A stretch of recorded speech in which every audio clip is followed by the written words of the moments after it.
hard to believe it's been over a year since I played my last gig. For most of my life, stepping onto a stage was as natural as breathing. The roar of the amps, the thump of the kick drum, the energy bouncing back from the crowd. That was home for me. But slowly, I started noticing something. On more and more gigs, I was becoming the old guy on stage. Not the seasoned veteran everyone looked up to, but the guy that made me wonder, am I still supposed to be here? When I moved down to Florida, I figured it would just be another chapter of the road. New faces, new clubs, new crowds. But the truth hit hard. The gigs weren't paying anywhere close to what I was making back in Nashville. So it's not worth it, the nights of hauling gear, learning tunes, hours of setup, endless hours of playing, and at the end, the math just doesn't add up. It wasn't the fact that I didn't love playing. I always love playing. But love doesn't keep the lights on. And it doesn't take away that nagging voice in your head asking if your time has passed. And that's when something unexpected happened. I found a new stage, a stage without smoky bars, without 2-drink minimums, without 3 a.m. loadouts. That stage was right here on YouTube. What started as a side project, a place to post some jams, a rant or two, and maybe share some thoughts on gear, has turned into a full-time job, a full-time passion, and honestly, a second chance at music. Because here's the reality. The audience didn't go away. The crowd just moved. They're not all in the bars anymore. They're here. They're on their phones. They're on their computers, watching, listening, and connecting in a way that feels just as real, sometimes even more real than the gigs I used to grind through. And for the first time in a long time, I feel like I'm playing on my own terms. Now, I still remember that last gig.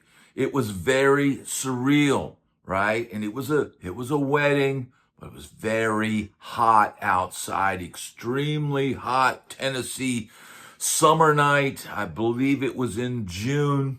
We were roasting out there in a tuxedo, and here's what made it really surreal. The guy I played my first gig with in Nashville was on my last gig in Nashville. The amps were still loud, but my gut told me it was time to turn them down. And look, I had gradually transitioned from hauling tube amps and more gear than most people own to gigs to more and more scaling down, smaller pedal boards, solid state amps. And you know what I noticed? Nobody noticed a difference in tone. The tone was here. The tone was here. The tone was here in my heart.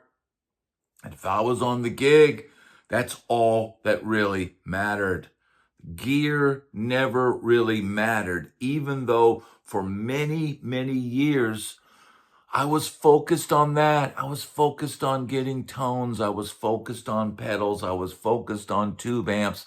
I was focused on what I was focused on. But in reality, no matter what I played through, no matter what gear I brought to the gig, nobody really cared. The only person who cared was me. And if I could live with the sound that I was producing, if I could have an inspired night, that was really all that mattered. Now, there's a time when all of us become the old guy. You're not the hot shot anymore. And perhaps I was the cautionary tale because I lived the gunslinger hotshot life, right? But man, we're not young forever. That's something, man, that's a revelation, right? I always tended to play with people who were a few years or maybe even a decade older because they had the experience, because they were sometimes better, right? And I started realizing when those guys started disappearing, some of them dying, some of them getting out of the business, some of them slowing down.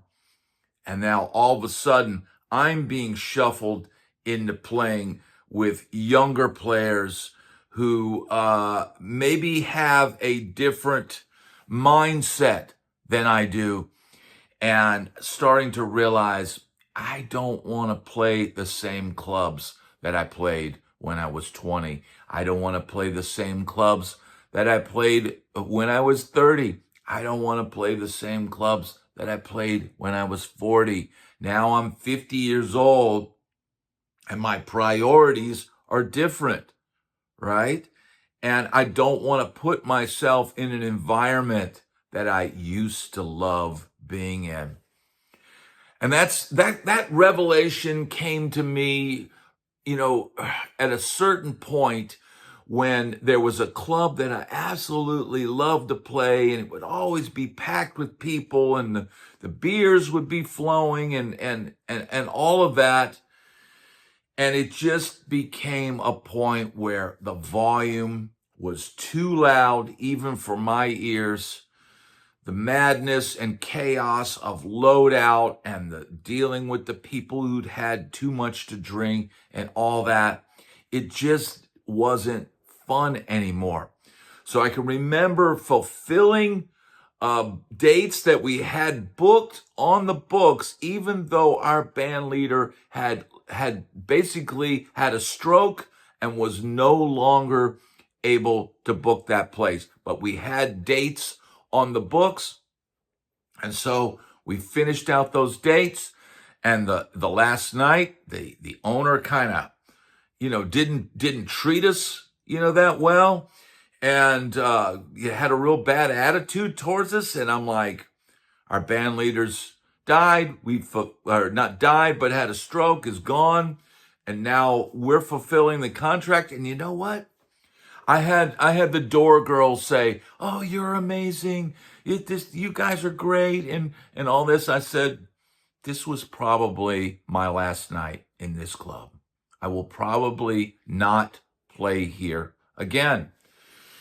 And it all becomes too much at some point. And that's just maybe time telling you something. Now, the Florida reality check. I did my research before I came down here. I started realizing, one, I don't have the connections down here that I had in Nashville.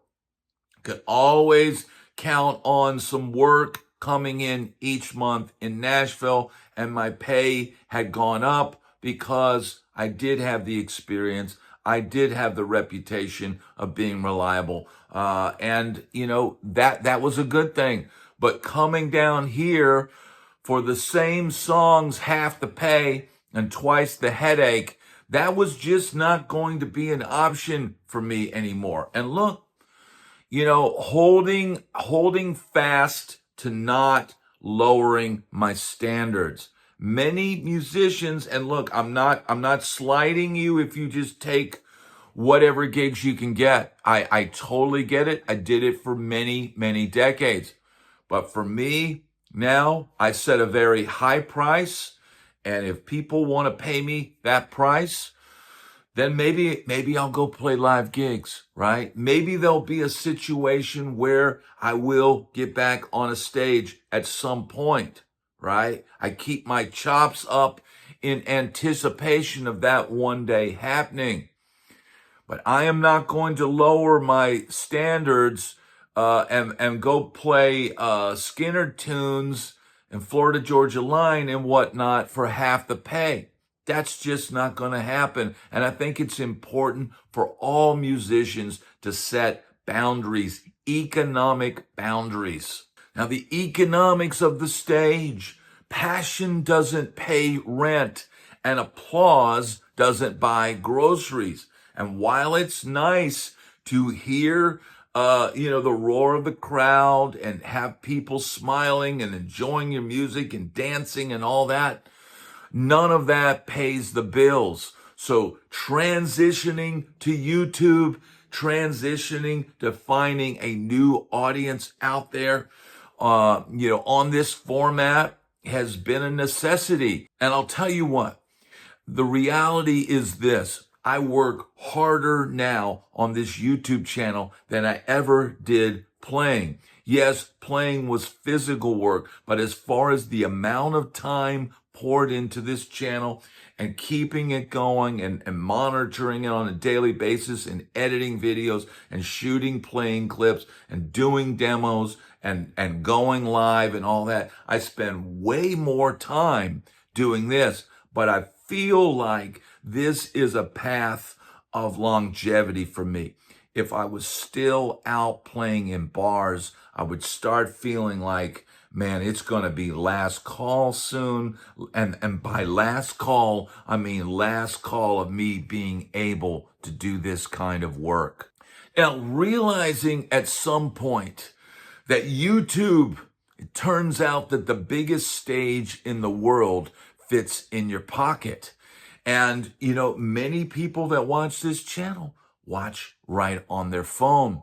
Many people that watch this channel might watch on their big screen TV. There's a demographic of people that do both. And there are people that put this on in their car and they listen as a type of podcast. And I think it's all great. And look, man, I've gone on tour and played for 30,000 people in one night, right? But I could also put out a video that hits a spark, like a video I put out like last week and got 23,000 views. So this is the new platform, and I've reached millions of views and, thousands of views sometimes every day. And that's an amazing thing because they're not turning out to see some guy whose name is on the marquee and I'm just a sideman. They're tuning in to hear me. And that's a great thing because you know what? I was always seeking bigger and bigger stages to play. But now I'm headlining my own show here on YouTube. Now, what started out as just fun thing to do, occasionally posting videos on YouTube and wondering what would happen 16 or 17 years ago, I started occasionally posting videos, but I never took it seriously till something told me in my time in Nashville that I better get cracking on this. And you know what? It's been a learning experience. I've learned a lot. I've learned a lot about editing videos and shooting videos and creating content and learning how to sync up playing clips to video clips and all of these things. And it used to be sort of a hobby. It wasn't even a side hustle. There was no money being generated from this channel. But now what has started as a fun thing to do has become a side hustle that has now become the main act. And that is a pretty incredible thing if you think about it. And I know a lot of people might not understand not playing gigs, and I didn't understand YouTubers before that didn't play gigs at all. And I think if you're a younger guy, you should play gigs. I think every young guy should be out on a stage, experiencing the crowd and realizing that the things that you play in your bedroom are not always the things that you can reproduce on stage when you're under the gun. But you know what? To each his own, man. When somebody in the comments goes, well, do you even play gigs? Dude, 30 years in Nashville. End of argument. 10 years before that, so 40 years total. I've got plenty more gig stories and road stories and stuff that I could be on here for a decade, putting a video out every day. I don't know, sometimes because I'm the old guy on YouTube telling stories, sometimes I might repeat a story, but you know what? I only repeat the good ones. Is this the encore? I thought I was done playing, but maybe I was just changing venues. And maybe by building this venue right here, maybe I go back to playing live. Maybe I end up playing in Nashville. Maybe I end up in a playing situation in Los Angeles. Maybe I end up in different playing situations, going around to music stores and talking. Who knows how far I can take this? But the one thing is, it's going to be interesting to see how far it goes. Thought I was done playing. I was just changing venues. So here we are, a year out from my last gig, and I don't regret it. Sure, there are nights I miss the stage, the chaos, the adrenaline, the sound of a crowd singing back the chorus. But I don't miss the grind. I don't miss the low pay, the long hours, or that sinking feeling of being the last guy out of the club with a sore back and a pocket full of nothing. What I've learned is that music isn't tied to one stage. It isn't tied to one city, one scene, or one moment in time. Music is wherever you decide to share it. And right now, for me, that's here. And with all of you, every video, every jam, every rant, it's a performance. It's me putting everything I've got into this new stage. And you know what? The applause may come as comments instead of claps, but the connection feels just as strong. Here's the thing. The music business loves to chew people up. It thrives on telling you your time is up. You're too old. You're not relevant. But I refuse to buy that story, because if you still got a song in your hands, if you still got fire in your heart, then you're not done. You're just getting started in a new way. I salute the ones still out there grinding on the road, and I salute the ones like me who have found a different path. Neither way is wrong. Both are part of the same fight to keep music alive. The stage may look different, but the mission is the same. Play, share, connect, repeat. So here's to the next chapter. No smoky bars, no late night loadouts. Just me, this guitar, and all of you tuning in from wherever you are. If the music business says I'm done, fine. But the music itself, that never ends. And as long as I've got strings to bend and stories to tell, you can bet I'll be right here. Because maybe I didn't quit playing gigs. Maybe I just found a bigger stage.